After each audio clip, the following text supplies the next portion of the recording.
한번 읽어보도록 하죠. 자, 시작. 하나님 나라에 들어갈 사람은 거듭나지 않으면 안 된다. 거듭나는 것을 중생이라고 한다. 한 가지 답답한 것은 거듭나지 못했을 것 같은 능력을 지닌 자들이 교회에 매우 많다는 사실이다. 또한 중생받은 것이 틀림없어 보이는 자들이 중생의 확신이 없이 날마다 흔들리는 것이다. 이런 사람들은 부흥일대에 참석할 때마다 거듭나지 못한 사람이 이렇다고 하면 10번이라도 일어서는 사람들이다. 당신도 그런 사람은 아닌지가. 네. 자, 오늘 거듭남이라는 주제를 가지고 한번 살펴보려고 하는데요. 우리가 지난 시간에 구원의 과정들을 이론적으로 좀 좁혀오지 않았습니까? 구원의 과거, 구원의 현재 시제, 구원의 미래 시제를 살펴보았습니다. 자, 그림자 안 보실 텐데요. 자, 구원의 서정은 이렇게 되어져 있습니다. 소위 말하는 과거 시제에 해당되는 소명, 중생, 회심, 믿음, 칭의라는 단어들이 바로 구원에 받았던 과거의 시제를 가지고 있는 것이고요. 지금 현재 시제의 구원은 성화, 견인, 또 미래 시제는 뭐죠? 영화겠죠. 이 모든 것들을 다 통틀어서 우리가 쉽게 이제 구원이라는 개념을 쓰게 되어집니다. 이것이 바로 구원의 서정 아닙니까? 우리가 이것들은 이론적으로 구원이라고 할 때 어떤 것을 의미하는지 살펴보았습니다. 칭의라든지 속죄라든지 화목제물이라든지 이런 내용들을 살펴보았는데요. 자, 우리가 지난 시간 이런 것들을 이론적으로 좀 살펴보았다고 한다면 이제 하나하나 요소들을 좀 떼어가지고 좀 구체적으로 하나하나 좀 설명을 해보면 좋을 것 같아요. 그래서 이제 구원의 과거 시제의 어떤 중생이 무엇인지, 또 믿음이 무엇인지, 또 성화가 무엇인지 하나하나 좀 따로 떼어서 다 살필 필요는 없지만 그 중에 중요한 의미들을 가지고 한번 살피면 좋겠습니다. 자, 우리가 구원받는다라고 할 때 어떻게 구원받습니까? 구원의 조건이 무엇입니까? 믿음으로 구원받는다고 하잖아요. 그렇죠? 자, 그럴 때 그 구원은 무엇을 의미하는 것이고 믿음으로 구원받는다고 하는데 그 믿음은 무엇인가? 라는 부분들을 살펴보려고 합니다. 구원의 두 가지 요소는 믿음과 구원입니다. 오늘은 거듭남, 구원이라는 요소를 살펴보고 다음 주에는 또 하나의 요소인 믿음으로 구원받는다고 하는데 믿음이 뭐냐? 그 개념을 우리가 다음 주에 살펴보려고 해요. 중생 혹은 다른 말로 거듭남, 구원, 그냥 구원에 속해 있는 하나의 단어들이죠. 자, 중생, 거듭남에 관련된 성경 구절을 살펴본다면 여러 곳이 있겠지만 그 중에 하나 요한복음 말씀을 살펴볼 수 있을 것 같은데요. 한번 읽어보도록 하죠. 자, 시작. 예수께서 대답하여 이르시되 진실로 진실로 내게 이르노니 사람이 거듭나지 아니하면 하나님의 나라를 볼 수 없느니라. 니고데모가 그에게 사람이 늙으면 어떻게 날 수 있사옵나이까? 두 번째 모태에 들어가라. 예수께서 대답하실 때 진실로 내게 이르노니 사람이 물과 성령으로 나지 아니하면 하나님의 나라에 들어갈 수 없느니라. 육으로 난 것은 육이요 영으로 난 것은 영이니 내가 내게 거듭나야 하겠다 하는 말을 놀랍게 여기지 말라. 바람이 힘으로 불 때 내가 그 소리를 들어도 어디서 와서 어디로 가는지 알지 못하나니 성령으로 난 사람도 다 그러하니라. 잘 알고 있는 니고데모와 예수님과의 중생에 관련된 그런 대화 내용 아닙니까? 자, 랍비였던 니고데모는 여러분보다도 저보다도 많은 성경 지식에 탁월한 사람이었습니다. 그 정도 그 산에 들인 공의원이 되려면 어느 정도 그렇죠? 스펙이라고 하는 것들을 많이 쌓아야 되는데 성경적 지식이나 신앙의 연수를 따지고 보면 우리만큼 더 오래 신앙의 경륜이 있었을 것이고 더 오랫동안 성경을 많이 알고 연구했던 사람입니다. 그런 그조차도 참된 거듭남, 구원의 비밀을 모를 수 있다는 것이요. 자, 우리 그때를 실감하지 않습니까? 예수 믿은 지 5년이 넘고 10년이 넘고 20년이 되었다고 하고 막강한 직분을 가지고 있음에도 불구하고 구원의 확신을 되짚어보면 구원의 확신이 없는 성도가 의외로 많은 것들을 발견하게 되어집니다. 참 안타까운 우리 현실이 아닐 수 없습니다. 몰라서 모르는 경우도 있고 확신이 없는 경우도 있습니다. 그래서 우리가 구원, 거듭남, 중생 너무나 잘 알고 있는 내용이지만 또 한 번 되짚어 봐야 될 이유가 여기에 있다고 생각이 듭니다. 너무 쉬워서 너무 간단한 것이기 때문에 그냥 넘어가면 반드시 문제가 되는 겁니다. 제가 과거에 있던 교회에서 새 가족부를 담당을 했습니다. 그 교회는 한 주에 200명이 등록하는 교회였습니다. 한지에 200명이 등록하니까 1년에 10,000명이 등록하죠.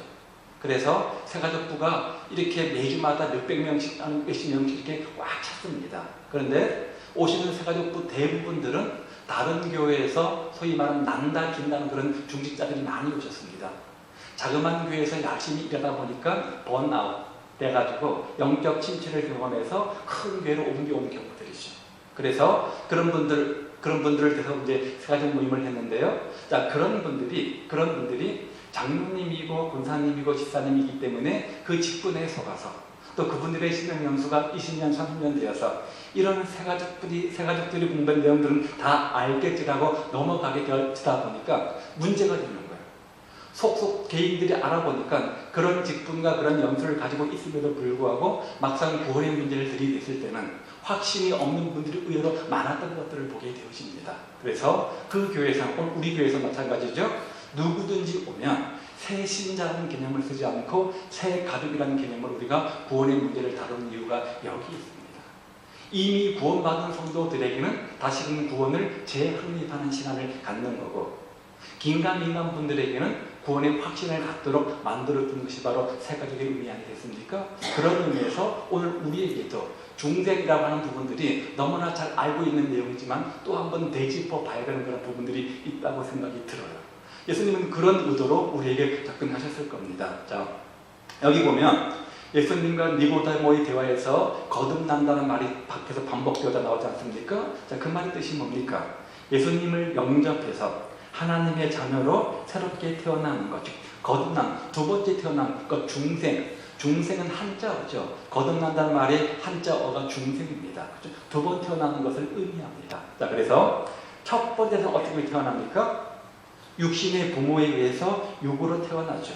육신의 부모로부터 출생을 우리가 첫 번째 육의 출생이라고 그렇게 말합니다. 그런 우리가 진정한 구원에 이르기 위해서는 또 한 번 태어나야 되는데, 그것이 바로 영적 태어남인 거듭남, 중생을 이야기하는 것이죠. 하나님의 자녀로서의 영적 출생을 이야기합니다. 그래서 요한복음 1장 12절 13절 말씀해 보시면 영접하는 자, 곧 그 이름을 믿는 자들에게는 하나님의 자녀가 되는 권세를 주셨는데, 어떻게 하나님의 자녀가 되느냐, 즉 구원받느냐, 이는 혈통으로나 육정으로가 아니고, 이건 첫 번째 태어남입니까? 두 번째 태어남입니까? 첫 번째 태어남을 가리키는 거예요. 그렇죠? 육신의 태어남이 아니라 뭐죠? 하나님께로부터 두 번째 영적으로 거듭나는 거듭남이 있어야지만 하나님의 자녀 구원에 이르게 된다. 분명히 우리에게 밝히고 있는 거죠. 그렇죠? 두 번째 출생이 우리에게 필요하다는 겁니다.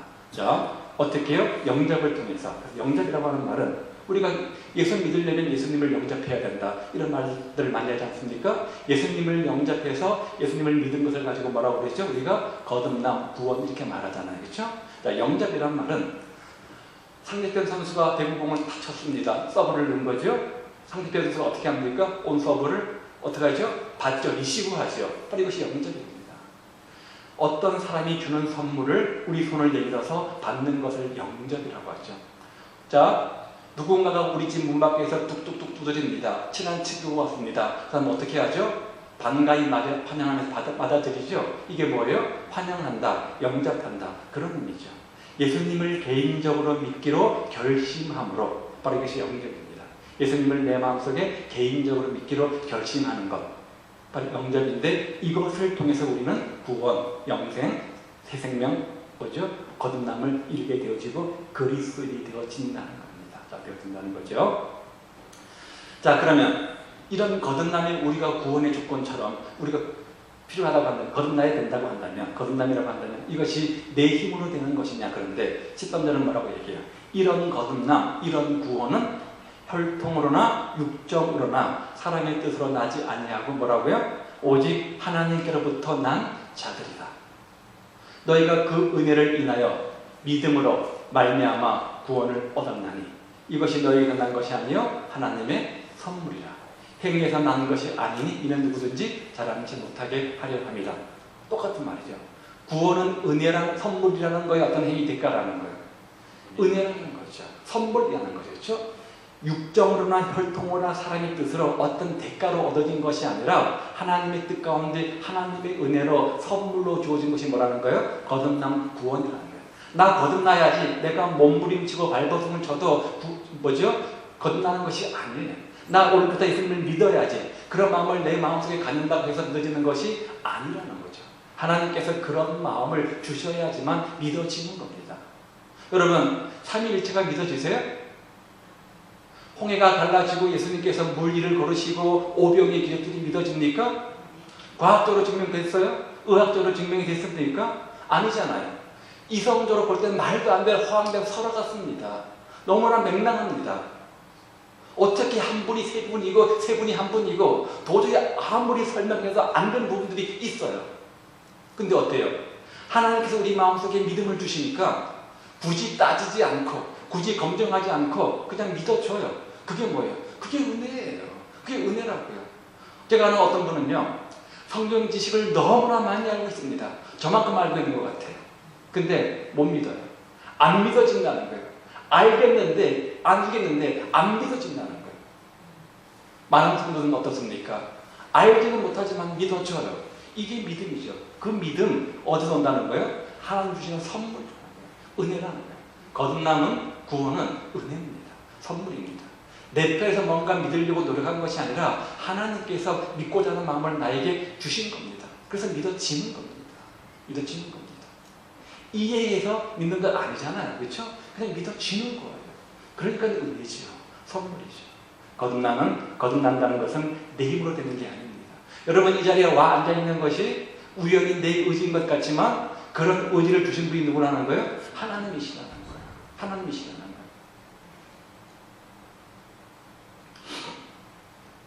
종교인과 신앙인의 근본 차이가 뭐냐? 바로 이 거듭남입니다. 그렇죠? 성경 지식을 얼마나 많이 알고 있느냐? 얼마나 오랫동안 신앙생활을 했느냐? 교회에서 어떤 위치를 차지하고 있느냐? 이것이 바로 그 차이가 아니라 거듭남의 차이라는 거죠. 구원 받았냐? 못 받았냐? 구원 못 받으면 종교인인 거고 구원 받으면 참된 신앙인인 거예요. 여러분 어떻습니까? 종교인입니까? 신앙인입니까? 신앙인이세요? 뭘 가지고 알아요? 한번 보자고요. 그렇죠? 한번 보자고요. 네. 자, 어떻게 그럼 거듭날 수 있을까? 5절 말씀 한번 보도록 하죠. 자, 시작. 예수께서 대답하시되 진실로 진실로 내게 이르노니 사람이 물과 성령으로 나지 않으면 하나님의 나라에 들어갈 수 없느니라. 자, 거듭나야 된다. 거듭나야 된다. 니고데모에게 말하면서 니고데모가 누구라고요? 성적 지식이 해박한 사람입니다. 오랫동안 신앙생활을 해온 사람입니다. 초신자가 아닙니다. 그렇죠? 그런 그에게 영적 거듭남을 주문하시면서 그 방법은 물과 성령으로 거듭나야 된다. 이렇게 말해요. 자, 물과 성령이 거듭남의 방법입니다. 그렇죠? 어떻게 거듭날 수 있다고요? 물과 성령으로. 물과 성령? 뭐 의미하는 게 있겠죠. 보자고요. 네. 물과 성령이 의미하는 게 뭘까? 요한복음 7장에서 예수님이 이렇게 말씀하시죠. 시작. 명절 끝날 곧 큰 날에 예수께서 서서 외쳐 이르시되 누구든지 목마르거든 내게로 와서 마시라. 나를 믿는 자는 성경의 이름과 같이 그 배에서 생수의 강이 흘러나오리라 하시니 이는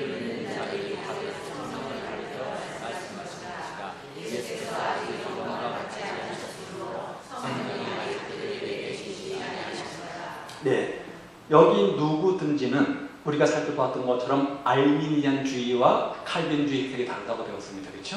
누구든지의 알미니안 해석은 모든 사람을 의미하는 것이고 칼빈주의 장로교의 누구든지는 하나님께서 믿음을 주시기로 작정한 예정된 사람들을 의미한다고 배웠습니다. 그렇죠? 자, 그건 중요한 게 아닙니다. 넘어갔고요. 자, 그 이유는 그 마음속에 생수의 강, 물이 있는 이유는 성령님을 의미한다는 거지. 한번 보세요.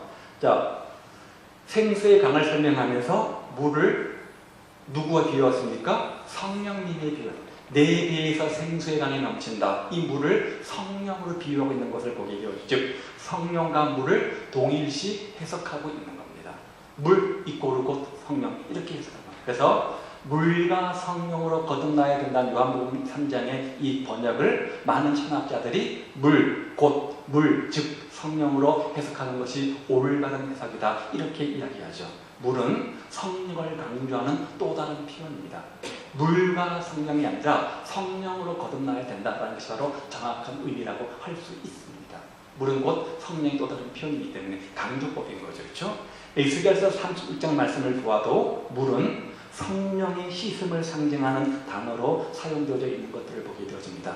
그런 다음 30장에서 에스겔이 마른 뼈의 환상이 여기서 이제 성령께서 덧으로 나타나지 않습니까? 부흥들이 일어나는 것들을 보게 되어지는데요. 따라서 물과 성령으로 이 의미는 성령으로 거듭남, 성령을 강조하는 표현을 보시면 정확한 것 같아요. 자, 거듭나야지 하나님의 자녀가 됩니다. 그렇죠? 거듭남이 이렇게 필요합니다. 그런데 그 거듭남은 우리의 육신의 노력이 아닌 하나님의 은혜로 되어지는 것입니다. 어떻게 해요? 성령으로 되어지는 것입니다. 그렇죠? 자, 이처럼 거듭나는 사건은 신비한 것입니다. 이 사실을 주님은 바람으로 비유하시죠. 그렇죠? 8절 말씀해 보시면요. 바람이 임의로 불매 너가 그 소리는 들어도 어디서 와서 어디로 가는지 알지 못하나니 성령으로 난 사람도 다 그러하니라. 그래서 성령의 거듭남을, 성령으로 통한 거듭남을 바람이 비유했습니다. 자, 이 말의 의미가 어떻게 한번 나와요. 바람이 어디서 와서 어디로 가는지 우리는 알지 못합니다. 그렇죠? 여러분 알아요? 모릅니다. 뭐 동풍이다 서풍이다 알 수는 있겠지만, 그렇죠? 잘 모릅니다. 그것처럼 중생은 무의식 중에 일어나는 사건이라는 거죠. 거듭나는 순간, 우리 아까 맨 앞에 보았던 이 제가 도표를 드렸던 이것은 제가 편의상 여러분 이렇게 과거, 현재, 미래로 나눠놓았지만 이것은 거의 찰나의 순간이라고 말씀을 드렸습니다. 특히 과거의 소명, 중생, 해심, 믿음, 칭의 이것은 바로 순간 동시에 일어난 사건입니다. 그렇죠? 그걸 편의상 구분해 놓았던 뿐이지 이 모든 것들은 동시 찰나에 일어나는 겁니다. 그렇죠? 우리가 거듭나는 순간, 성령이 내주하는 순간 우리 모두가 동시 다 일어난 사건들이에요. 그렇죠? 자, 그렇게 이해하시면 좋다고 말씀드렸죠. 그래서 그 중생의 경험이 우리에게 의식이 되어지는 경우도 있지만 그렇지 못하는 경우도 있다는 거죠. 내가 구원받는 그 순간, 성령이 내 안에 들어오신 순간 뭔가 어떤 심적 변화와 체험이 일어나는 경우도 있겠지만 대부분은 그렇지 못합니다. 그냥 무의식적으로 다 넘어가게 되어진다는 거죠. 그러면 그렇다고 해서 그 사람은 우리가 신비 사건이라고 해서 겉으로 알 수 없느냐? 아니라는 거죠. 바람이 어디서 와서 어디로 가는지 눈으로 볼 수 없고 손으로 만질 수는 없지만 지금 바람이 부는구나 라고 의식할 수 있는 것처럼 구원받은 것을 우리가 순간 뭔가 확증을 가질 수는 없지 뭔가 우리가 알 수는 있다는 겁니다. 그렇죠? 뭘 알 수 있을까요? 그 사람의 삶, 예수 믿기 이전과 변화된 삶을 보면 저 사람이 구원받은 사람이구나 알 수 있겠죠. 이전에는 아무런 죄책감이 없던 것이 어느 순간부터 그 행동을 하는데 마음속에 찔림이 와요. 누가 주시는 마음입니까? 내 속에 계시는 성령님께 주시는 마음입니다. 이전에는 그런 마음이 안 들었는데 자꾸만 하나님을 위해서 살고 싶은 마음이 약간 생겨요. 누가 주는 마음입니까? 하나님이 주시는 마음이에요. 그런 것들 통해서 그 사람이 내가 구원받았구나 우리가 미루어 짐작해 볼 수 있는 유추는 되는 것이죠. 그렇죠? 바람의 비유를 통해서 우리는 중생은 의식할 수 없는 영역에 속한다는 것. 그러나 그렇지만 우리가 신비이지만 바람의 비유를 통해서 우리가 체험할 수 있다는 거겠죠. 느낄 수 있다는 거죠. 여러분은 중생을 어떤 극적인 체험으로 여기는 경향이 있지는 않습니까? 그래서 그런 체험이 없어서 중생을 받았다는 확증을 갖지 못하고 있는 것은 아닌지. 자, 우리의 믿음의 근거는 뭡니까? 하나님과 하나님의 말씀, 성경의 믿음의 근거를 두는 겁니다. 성경에서 하나님께서 예수 믿고 구원받는다 이렇게 말씀하셨기 때문에 누구든지 영접하는 자 곧 그 이름을 믿는 자들에게는 하나님의 자녀가 되는 권세를 주신다 말씀하셨기 때문에 우리가 믿음으로 예수님을 마음속에 영접했고 볼지어다 내가 문 밖에서 두드릴 때 마음문을 활짝 열고 예수님을 내 마음속에 구주로 영접했습니다. 그렇죠? 그 다음에 내가 구원받았다. 뭔가 극적인 체험이 있어서가 아니라 우리의 믿음의 근거는 어디에 두는 겁니까? 말씀에 두는 겁니다. 성경에 그렇게 말씀하고 계시기 때문에 그 약속의 신지성을 붙잡고 우리가 믿음으로 아멘 받아들이는 겁니다. 그 순간 특별한 어떤 체험이 없습니다. 극적인 체험이 일어나기도 하지만 대부분 없습니다. 그러면 우리가 확신하는 이유는 성경이 그것을 약속하고 계시기 때문에 그렇다는 거죠. 따라서 우리의 중생의 근거는 하나님의 약속의 말씀에 성경에 두는 것이지 어떤 감정이나 어떤 행동이나 체험이 있지 않다는 것을 분명히 하셔야 됩니다. 그렇죠? 자, 그런데 자꾸만 우리는 뭔가 이런 것들을 원해요. 그렇죠? 신비주의, 아주 분명한 체험, 어떤 아주 신비한 경험, 뭐 이런 것들을 통해서 눈에 보이는 것들, 손에 잡히는 것들 가지고 뭔가 우리가 확신을 가지려고 하잖아요. 그럼 성경은 그것보다는 믿음을 강조합니다. 그렇죠? 믿음을 강조합니다. 하나님과 그분의 말씀, 성경의 신비를 우리가 강조한다는 것들을 보게 되어지죠. 만일 주님께서 여러분을 만나신다면 니고데모에게 하신 말씀을 하시지 않을 것이라고 확신하는가? 니고데모에게 한 말이 뭐야? 네가 교회를 25년 다녔지, 네가 지금 이런 직분이지, 그런데 내가 보니까 네 거듭나야 되겠다, 이 말 아닙니까? 근데 그 말을 나에게는 안 할 것이다. 여러분 확신하세요? 못해요? 오마이갓, 해요 못해요? 자신 없어요? 아니 제가 그렇게 강조했는데 그렇게 나에게는 말씀하지 않을 것이다 확신하셔야죠. 그렇죠? 왜요? 이유가 뭐예요? 이유가 뭐예요? 내가 예수님을 믿으니까. 어떤 예수님을요? 믿음의 대상과 내용이 뭐라고 그랬어요? 다음 주에 할 건데, 예수님을, 우리의 믿음의 대상이 누구예요? 예수님을 믿잖아요. 무슨 내용을 믿습니까? 십자가와 부활. 그렇죠? 예수님께서 내 죄를 위해서 십자가에 피 흘려 죽으심으로 그게 내 죄 사함 받은 것, 또 부활하심으로 나에게 영생을 주신 사실을 내가 믿기 때문에. 그 믿음은 뭐예요? 우리가 중생 거듭난 거잖아요. 그렇죠? 그걸 믿기 때문에 나는 이 소리를 안 들어도 된다, 그런 확신을 가지시라고요. 자꾸만 우리가 그 배우는 것처럼 신분적 변화인 우리를 자꾸만 어떤 행함적 변화로 오해하시면 안 돼요. 우리는 칭의, 의롭다고 신분만 변하는 것이지 우리 행함이 완전히 된 것은 아니잖아요. 그렇죠? 하나님은 우리에게 너는 내 아들이다, 너는 구원받았다, 내 자녀다, 영생 얻었다, 의롭다 라고 선언해 주셨습니다. 뭘 보고요? 내 행함 보고요? 아닙니다. 단지 내가 예수님 믿는 그 이유 하나 때문에 내 행함은 아닌데, 내 행실은 아닌데 신분적으로 의인 이렇게 칭이라고 했잖아요. 그렇죠? 근데 오늘 우리의 딜레마가 뭡니까? 자꾸만 여기에서 오는 거예요. 자꾸만 신분적 변화로 이해하셔야 되는데 내가 마치 거룩한 사람이 된 것처럼 착각하는 이 행실의 변화에 문제가 있는 거죠.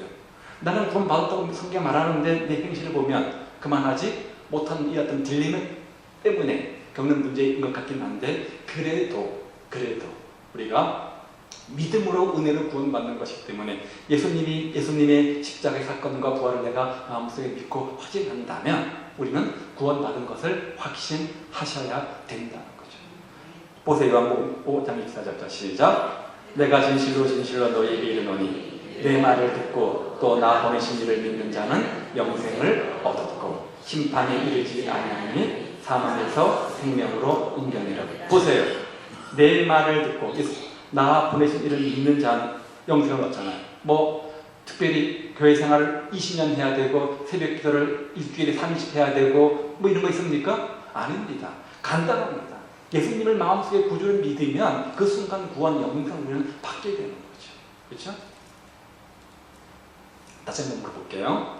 주님께서 여러분을 오늘 밤 만나신다면 니고데모에게 하신 말씀을 하시지 않을 것이라 확신하십니까? 네. 뭐 때문에요?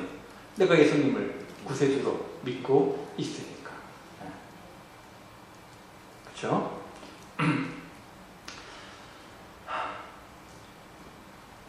우리가 영생을 언제 얻게 됩니까? 거듭남, 중생할 때 영생을 얻게 되어지죠. 그 영생한 요한복음에 보면 하나님을 아는 것이라고 했어요. 그럼 나에게 이런 영생이 있으면 어떻게 하는가? 아까 요한복음 5장 말씀과 똑같은 거예요.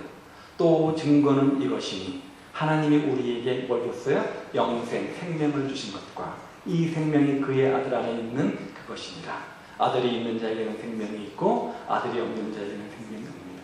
제가 이 말씀을 가지고 여러 번 제가 설명을 드렸습니다. 자, 하나님이 우리에게 주신 것이 이 영생, 생명을 주셨대요. 이 생명이 어디 있다고요? 예수님 안에 있대요. 그렇죠? 자, 이 영생이 예수님 안에 있습니다. 이 예수님은 어디 계십니까? 우리 마음속에 계십니다. 나는 예수님을 내 마음속에 모셨지만 예수님 안에 있는 영생까지 덤으로 함께 얻게 되는 겁니다. 그렇죠? 예. 그러면 우리가 예수님 모심으로 구원 받았다는 거예요? 못 받았다는 거예요? 구원 받았다는 거예요. 그렇죠? 구원 받았다는 거예요. 자, 이것을 분명히 하고 있는 거죠. 예수님 안에 있는 영생을 우리가 예수님을 내 마음속에 모심으로 함께 선물로 그렇죠? 얻게 되어진 겁니다. 예수님 믿는 것이 은혜라고 한다면 그 예수님 안에 있는 선물인 영생도 은혜로 받는 것이죠. 그렇죠? 네. 자, 중요한 것은 이 다음부터인 것 같아요. 자, 우리 이렇게 믿음으로 예수 믿음으로 구원을 받고 뭐죠? 거듭나서 영생을 얻었습니다. 그렇죠? 하나님 자녀가 된 거죠. 구원받은 거죠. 자, 그 다음 이제 중요한 것은 이거 같아요. 우리는 예수님을 믿어서 구원받았습니다. 성경은 이런 변화에 대해서 어떻게 표현하고 있습니까? 새로운 피조물이다. 그렇죠? 뭐 옛사람을 벗어버리고 새 사람 이렇게 말하지 않습니까? 새로운 인생이 된 겁니다. 새 사람이 되어진 겁니다. 그렇죠? 내가 산 것이 아니요 오직 내 안에 예수께서 산 것이란 사도 바울처럼 새 사람이 되어진 거죠. 새로운 피조물로 표현을 했습니다. 또 허물로 죽은 우리를 그리스도와 함께 살리셨고 은혜로 구원을 받았다. 자, 이런 말도 있습니다. 그렇죠? 허물로 죽었던 우리가 다시 새 사람이 되었습니다. 그렇죠? 허물, 죄로 인해서 죽었던 우리가 예수님께서 죄의 사함을 주심으로 새 인생, 새로운 삶을 살게 되어진 겁니다. 어떻게 해요? 은혜로 구원받은 것이라 사도 바울이 말하죠. 이런 중생의 결과로 영적 출생을 하게 되어지는데 뭐 구속, 죄사함, 하나님과의 합평, 하나님의 의, 예수님이 내 안에 계시고 우리가 하나님의 자녀가 되는 결과물들이 생겼다는 것들을 우리가 살펴보았고 지난 시간에 봤던 내용들 아닙니까? 구원받고 거듭나고 영생 얻음으로 우리는 이런 것들을 얻게 되었습니다. 하나님의 자녀가 되었죠. 죄사함 받았죠. 원수되는 관계가 화평케 하는 화목케 하는 것이 되었죠. 칭의, 의롭다고 우리가 칭하게 되어졌죠. 예수님이 내 안에 계셔서 내 삶을 지배하시고 관섭하시며 주관하고 계시지 않습니까? 이것이 뭐예요? 중생, 거듭남의 결과들이잖아요. 그렇죠? 결과. 근데 이걸 다 통쳐서 그냥 구원받았다 이렇게 말들을 하죠. 이 중생은 그런데 단회성이라는 거죠. 여러분 구원은 몇 분 받아요? 성령 충만은요? 기억나세요? 성령론 할 때, 그렇죠? 네. 성령 충만은 현재 진행량, ING로 계속 반복적으로 받는 것이라고 하지만 성령의 내주하심, 성령 들어오시는 중생의 사건은 단회적 사건이라는 거죠. 그렇죠? 구원도 마찬가지라는 거죠. 그가 친히 말씀하시기를 내가 결코 너희를 버리지 아니하고 결코 떠나지 아니하리라. 한번 예수님을 내 마음속에 구주로 모시는 중생 거듭남은 일생에 딱 한 번 있는 사건입니다. 그렇죠? 내가 우리 아버지 아들로 되기 위해서는 딱 한 번만 태어나면 돼요. 뭐 1년에 2번씩 태어나야 돼요? 아닙니다. 그렇죠? 한 번만 태어나면 그 순간부터 뭐예요? 영원히 나는 우리 아버지의 아들인 거예요. 그렇죠? 예. 마찬가지입니다. 내 마음속에 우리가 믿음으로 예수님을 마음속에 모시면 우리가 중생하게 되어지는데 그 사건은 단회성, 마지막 한 번 사건. 구원은 한 번 사건입니다. 또 우리가 구원을 받을 필요가 없는 겁니다. 그렇죠? 왜? 버리지 아니하고 떠나지 않기 때문에 그래요. 버리거나 떠나지 않기 때문에 그래요. 성경께서 그렇게 약속하고 계세요. 성경에서. 너희가 거듭난 것은 살아있고 항상 있는 하나님 말씀으로 되어진 건데 오직 주의 말씀은 뭐라고요? 세세토록 영원하다는 거예요. 그렇죠?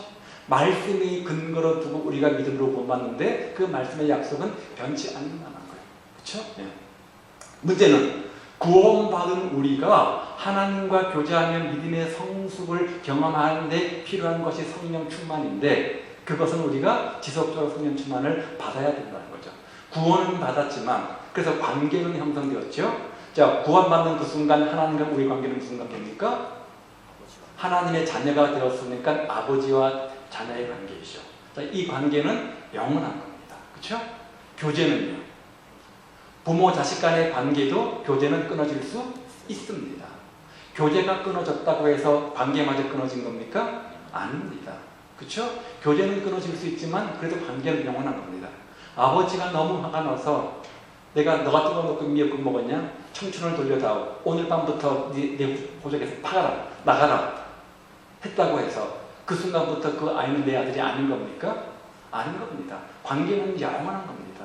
교제는 서로 의견이 안 맞아서 또 멀리 떨어져 있어서 여러 가지 이유 때문에 끊어질 수 있지만 관계는 영원한 겁니다. 한번 예수를 믿으면 그 관계는 영원한 겁니다. 구원은 뭐죠? 영원한 겁니다. 변함이 없는 겁니다. 문제는 그런 관계 속에서 주님께서는 구원을 주신 목적은 교제함을 통해서 풍성함을 원하시는데 교제가 끊어지면 풍성함을 잃어버리게 되어지죠. 어떻게 하면 됩니까? 교제가 끊어지는 교제를 회복하면 되는 거죠. 그렇죠? 회복하면 되는 거죠.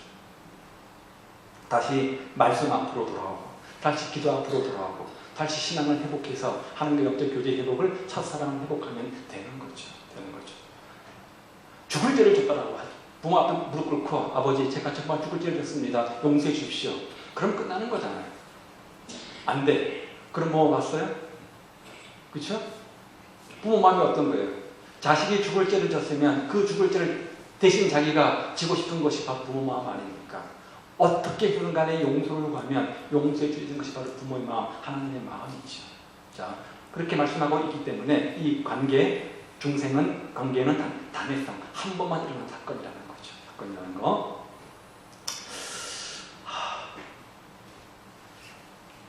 중요한 거는 우리가 거듭난 자입니다. 구원받은 사람입니다. 하나님의 자녀가 되었습니다. 그렇죠?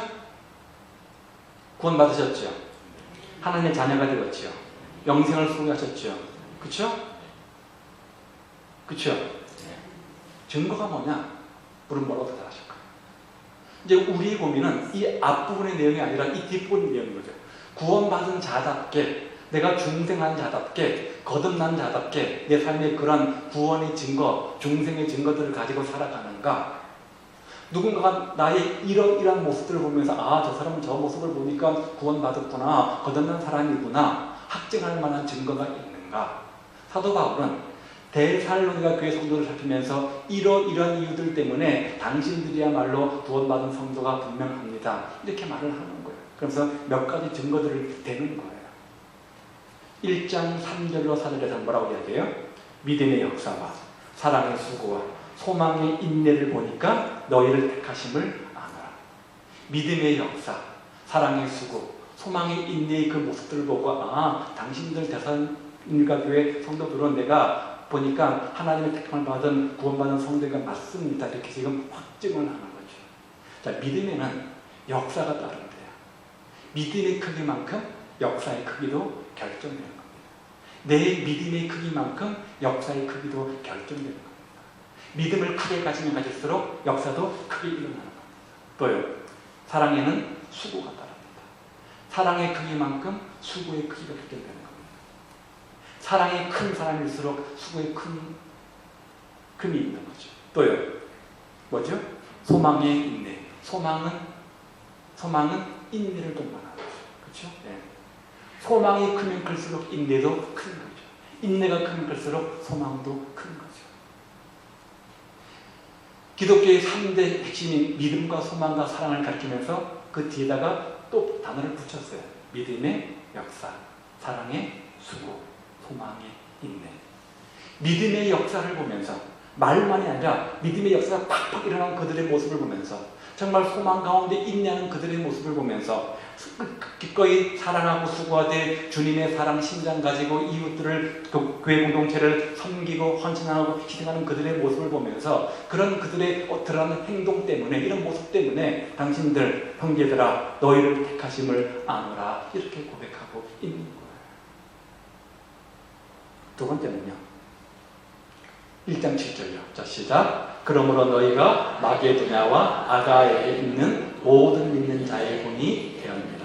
요 내용은 우리가 제자간 양육교재, 제자간 교재에 나온 내용들입니다. 제자군을 받아서 순장님들 다 공부한 내용들이에요. 모든 믿는 자에 뭐가 됐다고요? 본이 됐대요. 그렇죠? 베드로전서 5장에 보면 양무리의 본이 되라. 이렇게 짚은 자들에게 강조하죠. 그렇죠? 중요한 것은 그거 같아요. 내가 이 교회에서 어떤 신앙적 위치에 있느냐가 중요한 것이 아니라 그런 위치에 있으면 그 위치에 있는 것만큼 본이 되는가가 더 중요한 것이죠. 초신자가 또 다른 성도에 끼치는 영향력은 미미합니다. 그런데 중직자나 오래된 핵심 멤버들이 또 다른 성도들이 끼치는 영향력은 큽니다. 순장이나 또 다른 순원에 끼치는 영향력은 작습니다. 반면에 순원에 끼치는 영향력은 지대합니다. 막대합니다. 그렇죠? 따라서 순장이면 예를 드는 거예요. 순장 다 와야 되는 거예요. 모든 믿는 자의 본이 돼야 되는 거예요. 언어생활, 믿음생활, 헌금생활, 기도생활, 예생활 모든 영역 속에서 믿는 자의 본이 돼야 되는 거예요. 그래서 저 사람의 인격과 신앙의 모습을 보면서 본이 되는 모습을 보면서 저분의 인격과 신앙의 모습을 나도 본받고 싶다. 이게 뭐예요? 이게 멘토잖아요. 그렇죠? 그런 모습인 거죠. 그렇게 하라고 그 직분을 세우신 거잖아요. 그 역할을 주신 거잖아요. 항상 모델이 중요합니다. 처음 온 사람에게 있어서 신앙생활은 저렇게 하는 거구나를 보여주는, 물론 목사가 설교나 강의에서 이렇게 가르치기도 하겠지만 그것보다도 몸으로 실천해서 보여주는 그런 어떤 좋은 모델이 중요합니다. 그렇죠? 말로 배우는 것보다는 직접 듣고 보고 배우는 게 더 빠른 거잖아요. 그렇죠? 확실한 거잖아요.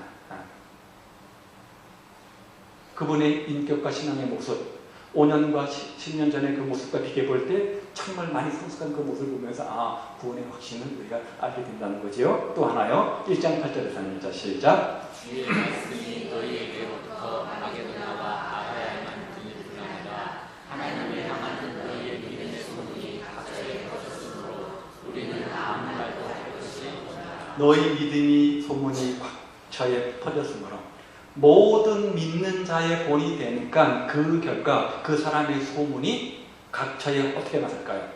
났는데 1번 좋게 났다, 2번 나쁘게 났다. 1번 좋게 났겠지요.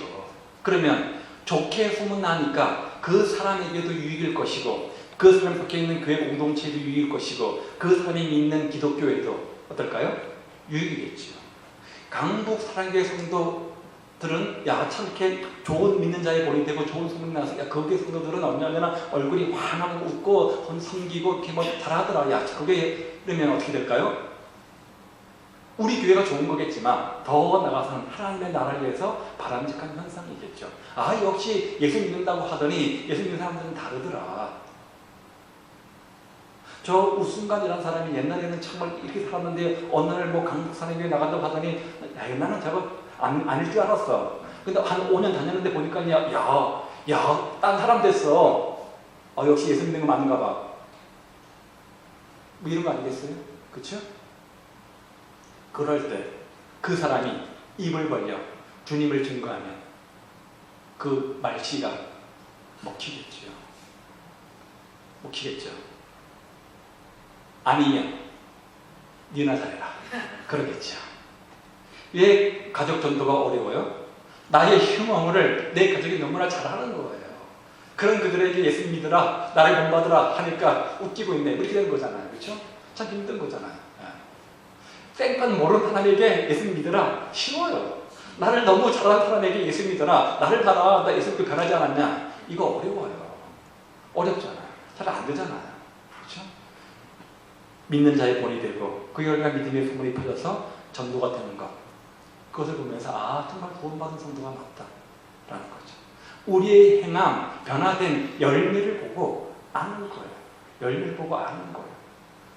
말로는 뭘 못해요. 그렇죠? 말로는 뭘 못해요. 다 할 수 있어요.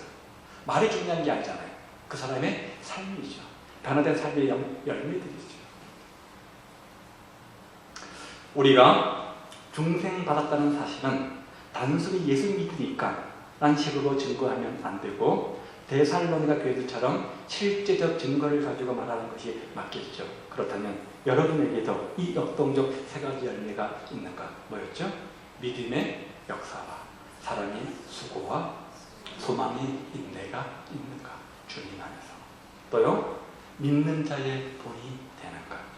믿음의 소문이 각자에 퍼져나가는가? 이것이 전부는 아니겠지만 이렇게 보면 우리가 조금 구원받고 성장하는 성도인지 아닌지 금방 답이 나온다고 생각해요. 그죠? 어떤 사람은 보면 5년 전에 그분의 신앙 상태의 모습을 보거나 지금 봤을 때 별로 차이가 없는 사람이 있는가 하면 5년 전의 모습과 지금 비교할 때 많이 일치월장 성장한 사람들이 있는 모습도 보게 되어집니다. 같이 성경 공부를 해보고 같이 훈련을 같이 삶을 나눠보면 금방 답이 나옵니다. 금방 나옵니다. 그렇죠? 네. 그 변화된 성숙된 이 모습 가지고 우리가 이야기해야 된다는 거예요. 따라서 내가 구원받았다, 중생했다, 거듭났다, 이것보다 더 중요한 것은 지금 우리 입장 속에서는 거듭난 자의 삶으로 살아가고 있는가가 우리가 지금 물어야 할 질문인 것 같아요. 그래서 사도 바울은 골로새서 이렇게 말하는 읽어보도록 하죠. 시작. 그러므로 위의 것을 찾으라. 거기는 그리스도께서 하나님 우편에 앉아 계시느니라. 위의 것을 생각하고 땅의 것을 생각하지 말라. 이는 너희가 죽었고 너희 생명이 그리스도와 함께 하나님 안에 감추어졌습니다. 우리 생명이신 그리스도께서 나타나실 그때에 너희도 그와 함께 영광 중에 나타나리라. 그러므로 땅에 있는 지체를 죽이라. 곧 음란과 부정과 사욕과 악한 정욕과 탐심이니 탐심은 우상 숭배니라. 이것들로 말미암아 하나님의 진노가 임하느니라. 너희도 전에 그 가운데 살 때에는 그 가운데서 행하였으나 이제는 너희가 이 모든 것을 벗어버리라. 곧 분함과 의욕과 악의와 비방과 너희 입에 부끄러운 말이라. 너희가 서로 거짓말을 하지 말라. 옛사람과 그 행위를 벗어버리고. 네, 됐어요. 거듭난 자이냐? 믿음으로 그대로 구원받은 사람이냐? 그렇다면 위의 것을 찾으라. 반대로 땅의 것을 생각지 말고, 그렇죠? 땅의 것을 생각지 말고 위의 것을 찾으라. 새 사람이 되었으니까 새로운 삶의 방식으로 살아가는 거죠. 거지에서 왕자가 되었습니다. 죄인에서 의인이 되었습니다. 그렇죠? 이것이 바로 구원의 신분적 의미였잖아요. 그렇죠? 그렇다면 이제부터 우리 할 일은 뭐냐면, 힘쓸 일은 뭐냐면 그런 신분의 변화답게, 의인답게, 왕자답게 우리의 언행을 그렇게 성숙시켜가는 거죠. 말로는 왕자가 됐다고 하면서 아직도 옛날 거짓 때 쓰던 그 못된 말과 행실과 어투를 쓴다고 한다면 그 격에 맞지 않는 거잖아요. 이제 하나님의 왕자, 하나님의 아들이 되었으니까 거기에 맞는 삶의 양식이 이제 그걸 뒤따라 가야 됩니다. 이게 성화죠. 그렇죠? 뒤따라가면 아직 우리가 부족합니다. 그렇죠? 부족합니다. 지금 성화되어가는 단계 속에 있는 거니까, 과정 속에 있는 거니까 부족합니다. 그런데 그런 노력과 몸부림은 반드시 우리 가운데 있어야 됩니다. 그것을 가지고 땅의 것을 버리고 위의 것을 찾으라, 이렇게 말하고 있는 거예요. 자, 바울은 거듭난 자로 어떤 것을 생각하며 살아야 하는지 말하고 있는데요. 위의 것을 찾으라. 위의 것을 생각하고 땅의 것을 생각지 말라. 위의 게 뭔지는 잘 모르겠어요. 뒤에 보면 나올 것 같아요. 그렇죠? 하여간 거듭났으면 이제는 땅의 것, 세상 것은 가치관의 전도가 일어나서 땅의 것을 더 귀하게 여기지 말고 저 위의 것을 귀하게 여기는 가치관의 전도가 일어나야 된다는 거예요. 그렇죠? 그러면서 거듭난 자로 버려야 할 땅의 것들이 어떤 것인지 이렇게 설명을 해요. 그러므로 땅에 있는 지체를 죽이라. 곧 음란과 부정과 사욕과 사리사욕, 그렇죠? 악한 정욕과 탐심과 우상 숭배다. 주로 마음에 어떤 욕정, 정욕과 관련되어 있는 것 같아요. 그렇죠? 모든 우리의 악함은 마음의 생각과 마음의 탐심, 욕심에서 생겨나지 않습니까? 발전해서 말이 되고 행동이 되는 거잖아요. 보면 마음의 태도들을 많이 강조하고 있는 것 같아요. 이 모든 것을 벗어버리라. 분함과 노여움과 악의와 비방과 너희의 부끄러운 말, 거짓말, 옛사람과 그 행위, 이 모든 것들이 땅의 것들이고 우리가 죽여야 할 것들인 것들이죠. 그렇죠? 이전 것들인 거죠. 그렇죠? 버려야 할 것들이죠. 반대로 거듭난 자로서 버려야 할 것들이 이것이라고 한다면 거듭난 자로서 취해야 될 것, 즉 위의 것들이 있겠죠? 옛사람을 벗어버리고 요겁니다. 혹시 잘 보이나요?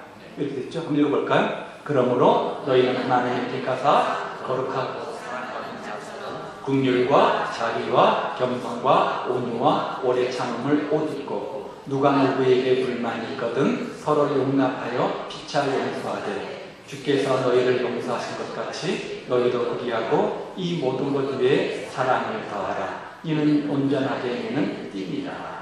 마치 성령의 열매와 비슷한 것을 보게 되어지고 앞에는 육신의 열매와 비슷한 것을 보지 않습니까? 그렇죠? 당연히 하죠. 그렇죠? 성령의 지배를 받는 것이 삶이 이거니까. 마찬가지 이것도 그렇죠? 주님의 말씀이 너희 속에 풍성히 거하도록 하는 것들, 그것이 바로 우리가 뭐죠? 앞으로 추구하게 될 삶인 것들이죠. 그렇죠? 자, 이것은 앞부분은 우리 어떤 성품적인 면이라고 한다면 뒷부분에 말씀 충만, 우리가 그런 삶을 살기 위한 하나의 방법인 거죠. 어떻게 성품적으로 이런 열매를 맺으면서 살 수 있는가? 그 비결은 뭐예요? 말씀 충만, 곧 성령 충만. 그렇죠? 성령 충만을 위해서는 말씀 충만으로 이야기하지 않습니까? 에베소서 5장 18절 말씀과 똑같은 말씀입니다. 거기는 술 취하지 말라 이는 방탕한 것이 오직 성령 충만을 받으라. 그리고 19절에 그 결과 시와 찬미와 신령한 노래들로 서로 하도하며 성령 충만의 결과를 시와 찬미와 신령한 노래로 했는데 여기서는 말씀 충만한 다음에 그 결과로 시와 찬송과 신령한 노래로 이렇게 이야기합니다. 따라서 성령 충만한 건 뭐라는 거예요? 말씀 충만이라는 거예요. 그렇죠? 성령 충만, 말씀 충만할 때 우리가 이렇게 앞에 말한 것처럼 이런 열매들을 맺으면서 살 수 있다는 거죠. 따라서 위의 것을 추구하는 삶이라는 것은 성령께 초점을 맞추고 말씀 중심의 삶을 살아가는 것을 말해요.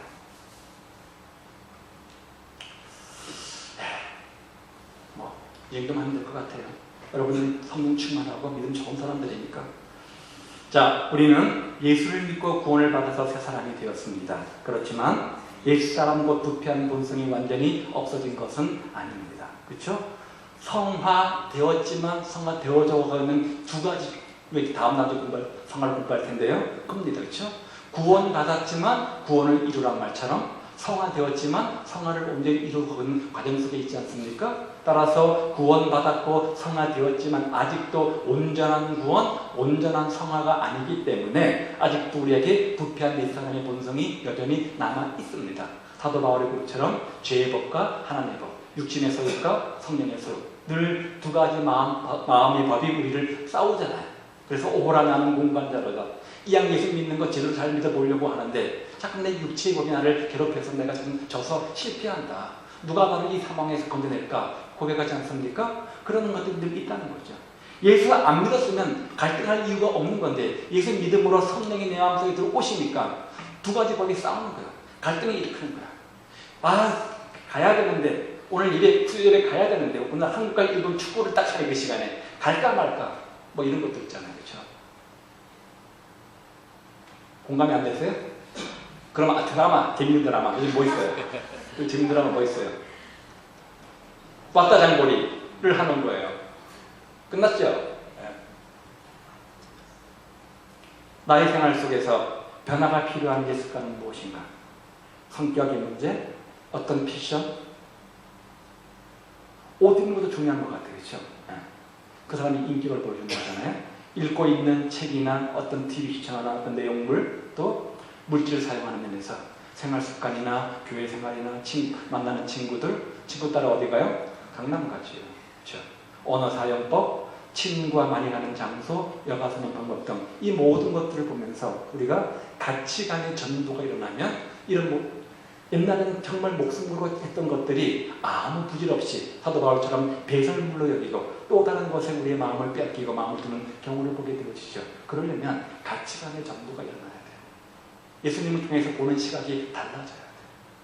뭐니 해도 머니가 최고다. 물질이 인생의 전부다라고 믿었던 사람이 예수님 만나고 나니까 물질보다 더 귀한 것이 있는 거예요. 그럴 때 물질을 놓을 수 있는 거예요. 그렇잖아요. 생각해보세요. 우리는 거듭난 자이잖아요. 우리는 중생한 사람 아닙니까? 하나님의 은혜로 구원받아서 하나님 자녀된 사람 아닙니까? 그렇다면 옛사람을 벗어버리고 새 사람을 입어야 되죠. 그렇죠? 앞에서 봤던 것처럼 그래야 됩니다. 그러기 위해서 구체적으로 적용한 벗어버릴 옛사람의 것들, 이런 것들 아니겠어요? 성격의 문제, 이런 것들, 습관의 문제, 언어 생활의 문제, 물질 사용의 문제, 여가 선행의 문제, 이런 변화가 일어날 때 비로소 내가 진정한 중생, 거듭남의 비밀들을 깨달은 자의 것들을 발견하게 되는 거죠. 그래서 주일 성수가 중요한 거예요. 그걸 보면 그 사람의 가치 기준이 어디 있는가를 우리가 알 수 있기 때문에 그런 거죠. 그래서 헌금 생활이 중요한 거예요. 그 헌금 생활을 보면 그 사람의 가치 기준이 무엇인지 알 수 있기 때문인 거죠. 자, 교리 요약 시작. 중생은 하나님이 성령과 말씀을 통해서 하시는 단독 사역이다. 중생은 특별한 의미이다. 중생에서 사람은 희동적인 입장에 놓여 있다. 중생을 받은 자라야 주님의 불신에 이르할 수 있다.